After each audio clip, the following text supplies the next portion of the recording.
Good afternoon. My name is Karina Schmitt, and I'm here today with my guest. First, I want to clarify a technical issue that we had yesterday on Blog Talk Radio, where unfortunately I was unable to hear my guest today. So this is the reason why we're doing the interview as a video interview, and perhaps you'll get more out of it this way.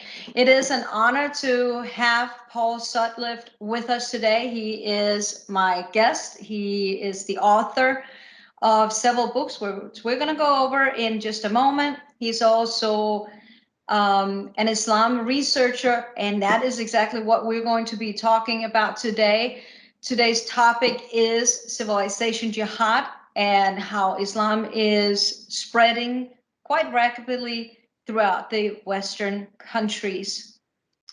Paul Sutliff is the author, most recently, of The Cancer of Civilization Jihad and Civilization Jihad and the Myth of Moderate Islam. He has also written a book which addresses directly social studies teachers in high schools predominantly, but also middle schoolers could benefit from this book. And that is another one that we're going to talk about a little bit later. Now, Paul Sutliff will discuss his extensive research today into jihadism that's waged on Americans right before your very eyes. He is also going to discuss questions such as what is Hijra and its purpose. And let me introduce Paul Sutliff. Thank you very much for being with us again today. We had to cancel yesterday, but it's a pleasure to have you again. It's a good honor to be with you. Thank you. Thank you. Paul, tell me and my audience, what is Hijra and its purpose? Can you define that for us and give us an idea so that we better understand what this really means? So Hijra is actually the word migration in Arabic.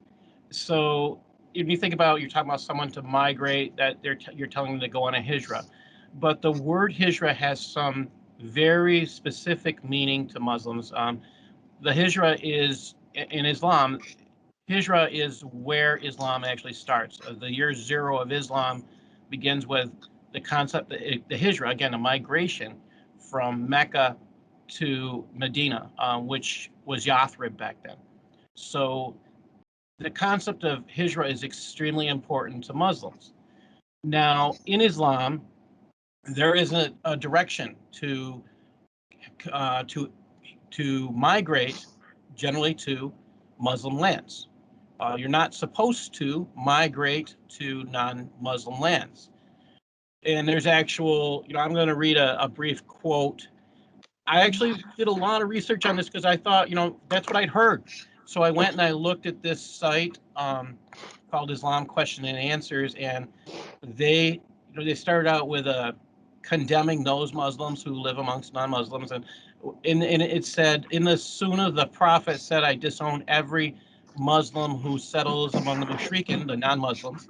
And this comes from the Hadith narrated by Abu Dawood. It's classified as Sahih, so that means it is considered reliable. It is trustworthy. This Sahih, this Hadith. So. My apologies. It's the joy of children and dogs at home. Yes, they're beautiful and a handful.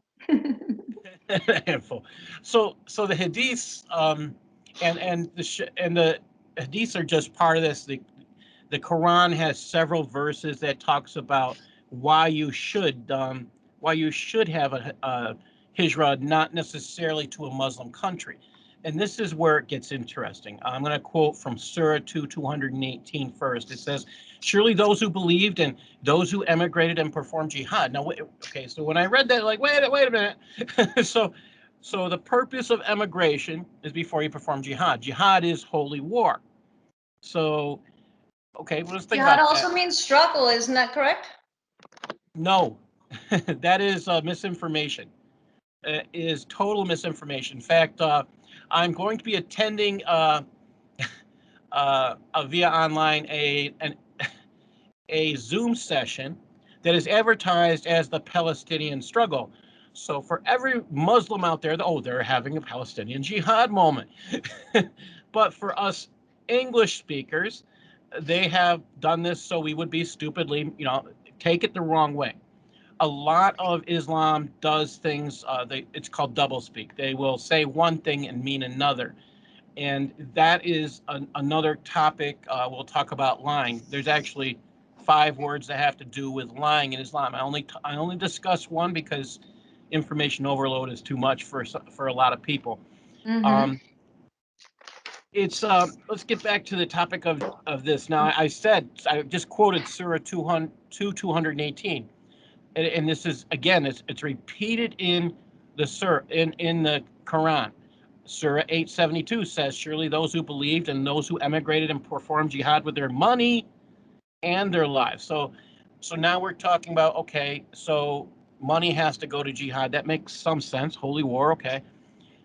But let's talk about what jihad means.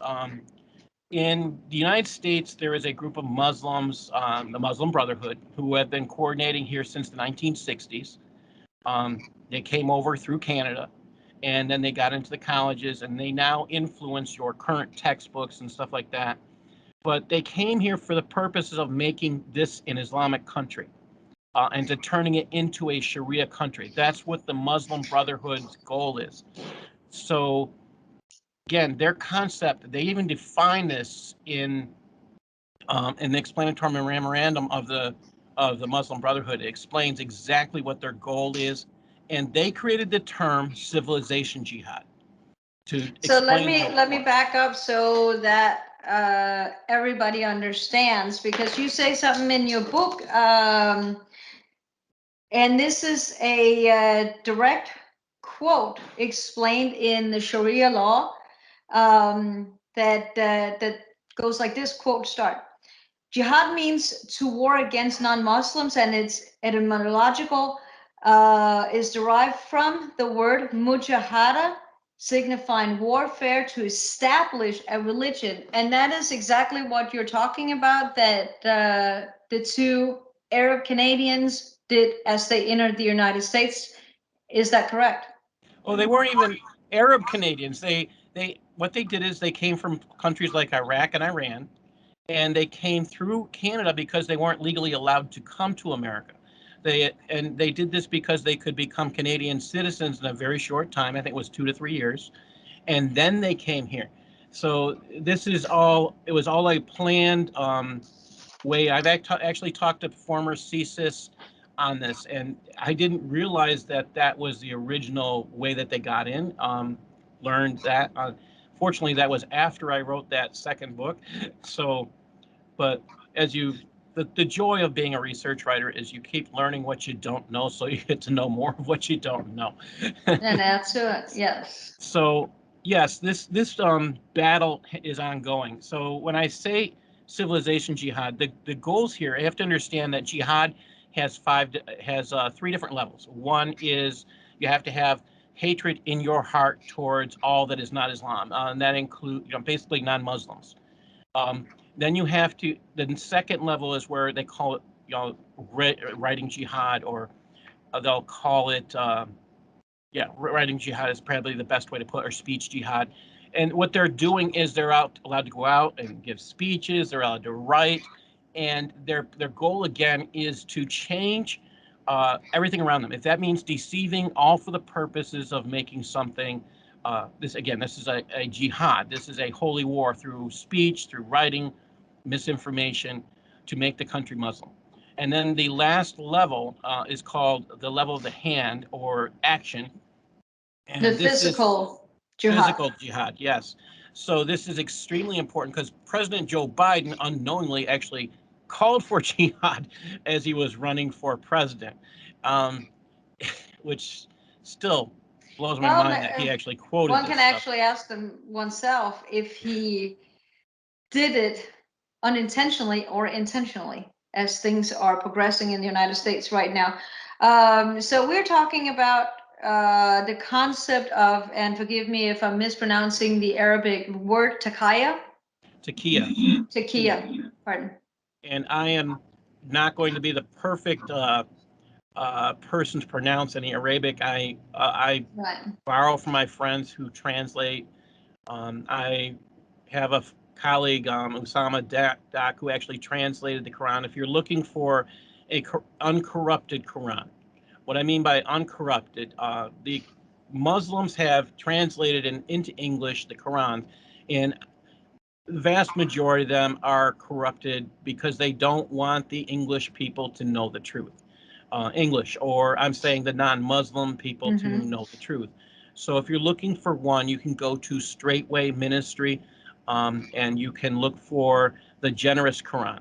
The funny thing is most Qurans will say on them the Holy Quran. My friend Usama Dak, being an Arabic speaker, laughs at that because there is no such thing, that word holy in Quran. There's no place that it actually exists. The label on top of the Quran is the Generous Quran in Arabic. But, us English people or us non-Muslims, we don't get to know that, which is humorous. Well, that's interesting that we see a form of censorship using language barriers, which is something that has been employed in many cultures in order to keep information from people altogether. Well, so this is actually a standard by Islam. I would say Islam. I'm against the ideology. All right, this is where I stand. I have no hatred towards Muslims. I'm against the ideology, and I'm pretty clear with that. The way I wrote this book. It's important to understand that Islam is out there to deceive even Muslims. Now, what do I mean by that? Most Muslims do not read Arabic, so they can't know these things. They're not allowed to read the Quran in many ways. They'll tell you not to read the Quran unless you read it in Arabic. And that creates a number of problems because most Muslims do not know what they believe because they do not read the Quran. Because they don't read the language. Yes.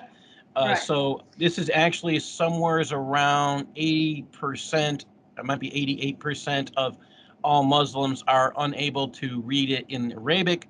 So they are encouraged not to read it in their own language. So they get it in the filtered format.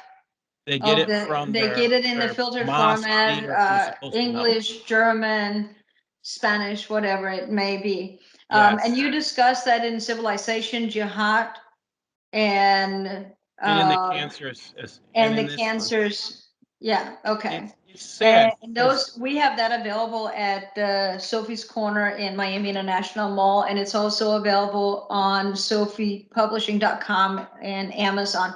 I would encourage people to not look for it in Amazon, and I'd like to add this really quickly, because in Amazon they have increased the price to, currently the last I saw was $902 for Paul Sutliff's book, when in fact it should be $18. So tell us, how exactly are they deceiving us, besides through misinformation as a result of wrongful translation? So here's another thing that they do, which is considering, when I talk about wrong translation, the number one thing today that I see that they misinform and are doing vastly to misinform the public is simply they've gotten into your children's textbooks. And I am a retired school teacher. I taught history for 20 years, and I watched the changes.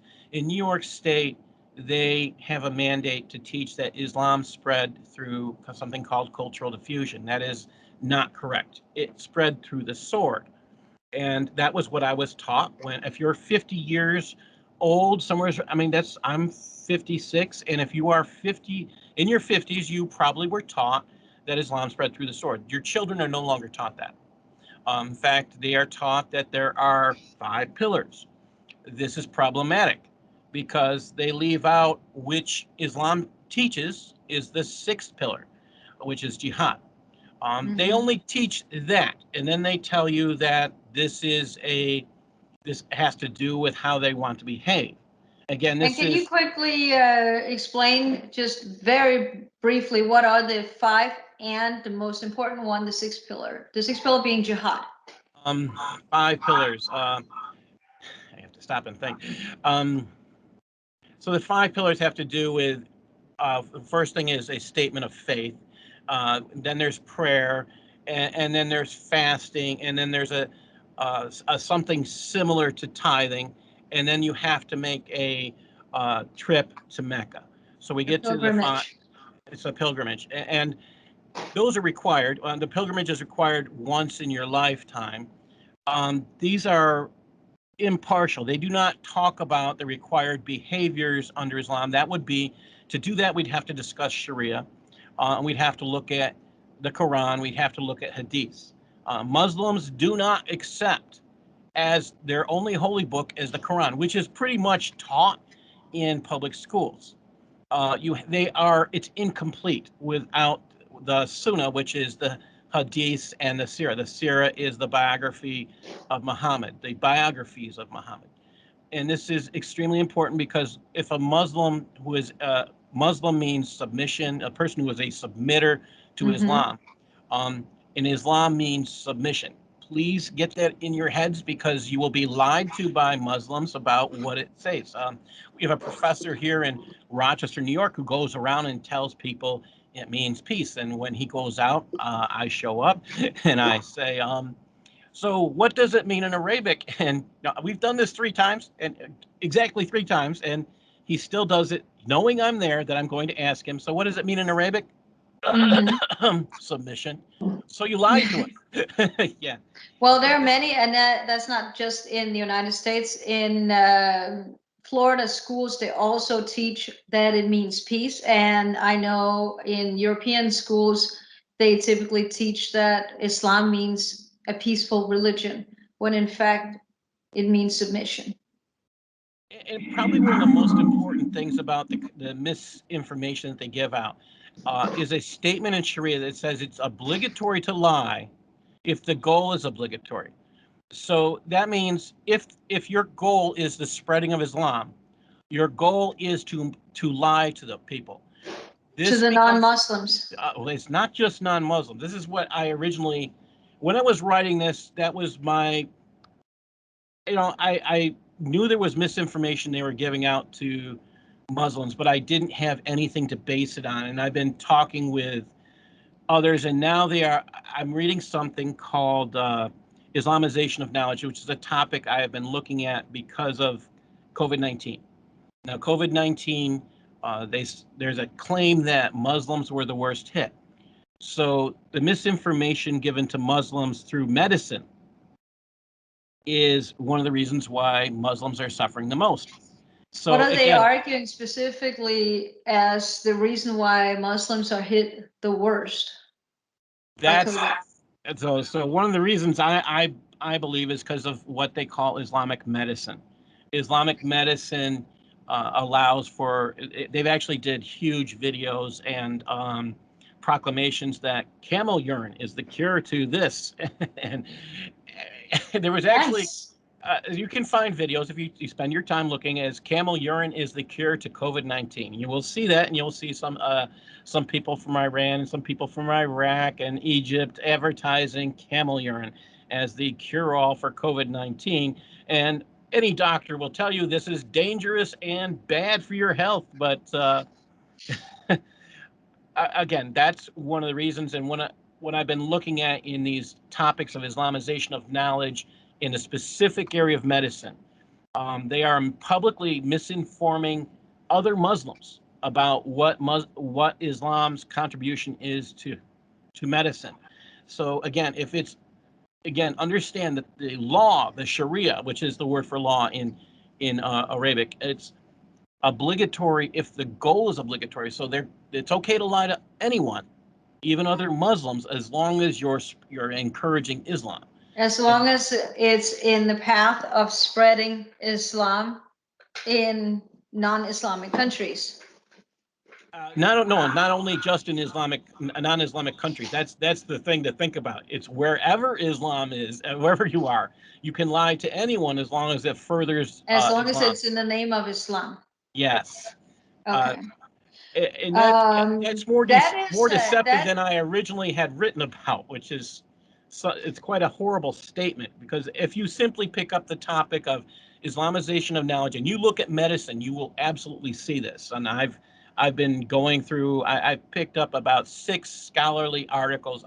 The topic Islamization of knowledge is considered a graduate level topic for Islam, and I've been on this topic because Dr. Shafiq out of Rochester, New York, his professor was one of the guys who created this. And I've been following this topic, I'd say, for the last 8 years, but now I'm starting to dig a little bit deeper into it, specifically on medicine. And I still can't cease to be shocked when I'm reading, it's hard to, I can get them deceiving us, but deceiving each other still shocks me. Right. That brings me to a near conclusion that they must be practicing a form of racial or racist social norm about how they teach Islam. That there are 2 sets of rules. Yes. Depending on whether you're a believer or not a believer. Can you talk to us a little bit about the racist social norms that are practiced? Because if you're misinforming about things such as medicine and what cures COVID or any other illness for that matter to a certain group of people, based on whatever demographics you're addressing, you can argue that there's some social norms and some racist sentiments with that. Would you not say? Yeah, absolutely. And when I started this section, I started thinking about my as a teacher, I had several people in my classes who were what they would call 5%ers, and they say they believe 5% of what Islam has, and then they add everything else, and I had thought about that, and then I had a large percentage. I worked in inner city schools. I had a large percentage of what they would call Black Muslims, and again, they thought Islam was all about Black people, but Muhammad was a white dude.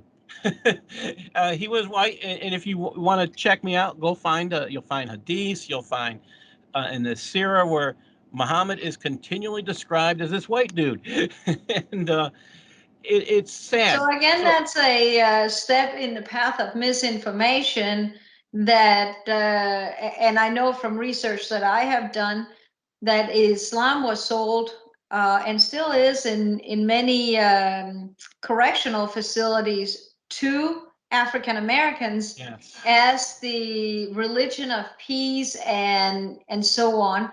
And so you can argue that they have targeted that specific demographic Exactly. to wrap them up and exactly, get the support so based correct. on, again, it's based on a lie, which is okay as long as you are spreading Islam in their minds. But it's a racist thing, is it not? It's incredibly racist. This is one of the things I was talking. My friend Usama Dakdak. Now, his native tongue is Arabic, and I wanted to know. I was looking into racism, and one of the things that still shocks me about this, he talks about the 2 words for black in Arabic. Aswad means the color black. Abd is another word for black. It means slave. In general, when Muslims talk about Black people or something Black, they use the word abd, which means slave. So if they refer to a Black Muslim, they might use the word abd. And so it makes you think, if that's an acceptable, we would consider this racist language in any place in Western civilization. But this is this is shockingly normal. It's socially acceptable to use the word ab. And it makes you think also about the fact that in quite a few Muslim countries in Africa, slavery is very much practiced still, which is something that not all Americans know about. What I would like to think about is if you're in the United States and you're an educator and you use the N word, you're going to lose your job. In Yes. most today and today in most jobs, you use that N word, you've just committed You suicide, just committed occupational professional suicide. You're done. suicide. Yeah. Yes. So, but for a Muslim to use this term and refer to a black person, most black people won't know that they'll just say, I'm using the word for black. No, they're using the word for slave, which is also used for black interchangeably in their language. They could use the word aswad, but they choose Mm-hmm. to use the word abd instead. Um, Here, I'm going to And give you. it's interesting from research that I have seen that most of the countries in Africa today that are practicing slavery, it's oftentimes Arabs that own the Black Africans. There's It's well, not the other way around. there's a case this week. Um, I saw a news article this week about I think it was in Europe. Uh, it was a Saudi royal who was in trouble because he had this is a I believe it could have been in France. The Saudi royal had been found guilty of owning slaves, and the case had just come back into the news this week. We've had this case in America in several places where Saudis have owned slaves and been caught. Now, the other persons who have been owning slaves that have been caught are other Muslims because under Islam and under Sharia, you can't change those rules. You can't change those laws, and slavery is acceptable. Um, if you want to see So how let me evident that clarify for our audience. You're telling me that Sharia cannot be changed, similar to, for example, our legislative system, our constitution. You could amend the constitution, and we have amended the constitution in the United States. Other countries have done the same thing with their constitution.